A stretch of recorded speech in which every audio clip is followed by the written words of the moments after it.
महाराष्ट्रातील लाखमोलाच्या जमिनी कोण लुटत आहे असा सवाल सामनातून विचारण्यात आलेला आहे।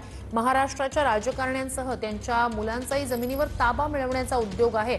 जमिनीचा व्यवहार करणारे एकटे पार्थ पवार नाही असंही सामनात म्हटलंय। जमिनीचा ताबा मिळवणारे असे अनेक ठाकूर आणि गब्बर महाराष्ट्राच्या जिल्ह्यात आहेत असंही सामनात म्हटलंय। तर जमिनी फक्त गौतम अदानी आणि त्यांच्या कंपन्याच लुटत आहेत असं नाही, तर महाराष्ट्राचे राजकारणी आणि त्यांच्या मुलांनी देखील जमिनीवर ताबा मिळवण्याचा उद्योग सुरू केला आहे। उपमुख्यमंत्री अजित पवारांचे चिरंजीव पार्थ पवार यांनी पुण्याच्या मुंढवा भागातील 40 एकर सरकारी जमीन फक्त 300 कोटीत मिळवली। जमिनीचा व्यवहार करणारे एकटे पार्थ पवार नाही, जमिनीचा ताबा बळकावणारे असे अनेक ठाकूर गब्बर जिल्ह्यात आहेत। सर्व जमिनी त्यांच्या ताब्यात जाणार असतील मग गरिबांकडे राहणार काय? कुआं ठाकुर का, पानी ठाकुर का, खेत खलियान ठाकुर के, फिर अपना क्या, गाव शहर देश।